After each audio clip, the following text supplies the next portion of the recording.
indeed, by the looks of that, the future of South African sport is looking like it's in really, really good hands. Now, as we celebrate 20 years of democracy, we look inward at exactly what's happening in our country and we see how far we've come as a people. Now, most of us heard of the controversial racial assault case last year around Happy Ngidi, who endured racial abuse by a man who called her a buffoon and the K-word while leaving a gym parking lot in Johannesburg. And after almost a year since the ordeal, Happy Ngidi has won the crime and injury case she opened against him. Now, he has been sentenced to a 2-year prison term, suspended on condition he works at a hospital mortuary for a total of 720 hours, where he'll be forced to clean and clothe the corpses and prepare the bodies for collection. The man I'm talking about, of course, is Mr. Simon Phillips. Now, the unusual sentence is aimed at teaching Mr. Phillips to treat people with dignity, whether they are dead or alive. Now, with us on Skype and on the line is Oshepi, as I like to call her. She's a radio communications manager, and she's here to share her story on the racial assault case. Oshepi, thank you very much for joining us and taking the time to have a chat to us. I mean, this was a traumatic ordeal for you, an experience for you. Take us through what happened on that day. And I agree with you, it was an unfortunate, unnecessary incident. But basically, I was, got into my car, trying to reverse out of a parking space.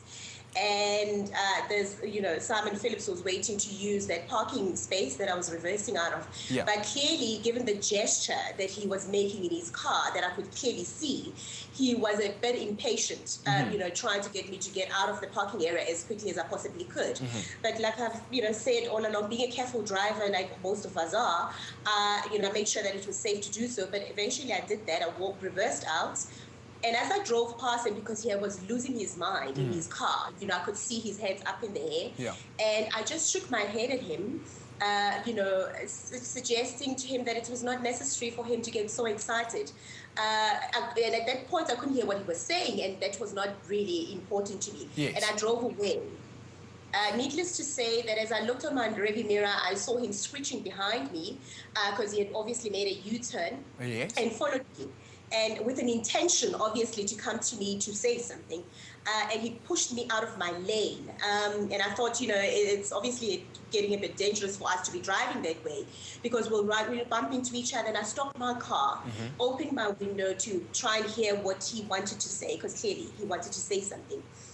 And I could not have been prepared, or nothing could have prepared me for what I heard him say. The first thing he said, obviously, as you would all know, is, what the F is your problem, bloody K, at the top of her voice. And the anger that he said this with, and needless to say, not only that, there was the B word and, lady, black, black, whatever. Yeah. I mean, it was a medley of the most horrible words that I've seen. But what stood out for me, obviously, was the K word, and that he repeatedly, said to me, and baboon, unfortunately. Yeah. But take me through, I mean, your initial reaction as that's happening right now. I mean, most of us would react in absolute anger, storming out of the car and doing irrational things. What was your immediate reaction? Well, thank goodness that I'm switched on upstairs, in the sense that my initial reaction, I knew that I couldn't deal with him and I couldn't say anything. But also my initial reaction was that of shock. I really was shocked. I expected him to be a bit angry, because clearly by virtue of the fact that he followed me, drove behind me, meant that he had an intention to do or say something. But I couldn't have expected what came out of his, but also the anger. So he shocked me. He actually did. Yeah. And also I believed what he said. That's how scared I was. I wasn't angry initially. I was really just blown away. I was so shocked. And I believed every word that he said, because he told me he was going to F me up. He was going to make me disappear. Do I know who he's dealing with? But the anger, it didn't warrant that. What had happened earlier did not warrant the type of anger that I witnessed. You know what I mean? And out of complete shock. Now, I'm never at a loss for words. I speak for a living. I'm a communications person.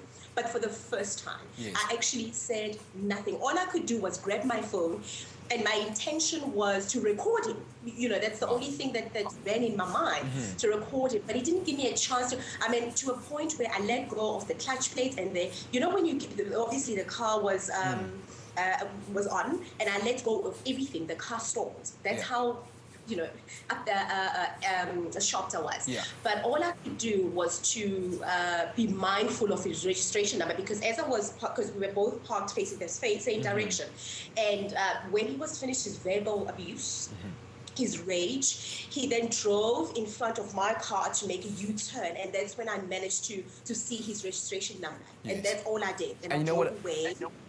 I think the fact that you raised this issue and brought it to the courts in terms of raising your crime and injury court case against him is a great thing for you to do, because even after 20 years of democracy, and we are trying to work every single day to build this country, there are still people out there that are focused on dismantling the building blocks thereof. What would you like people out there to know? You know, and what is essentially your message? You know, having a look at the sentence that he was given, which I think is quite appropriate for him to learn a great life lesson. But what do you hope to achieve with this court case and the sentence that has been given down? Look, the way I view this is that, you know, initially, obviously, when I decided to deal with it, I didn't know what avenues I could, use.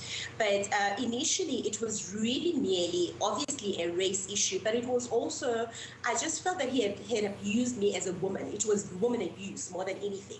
And I chose and I decided to fight that.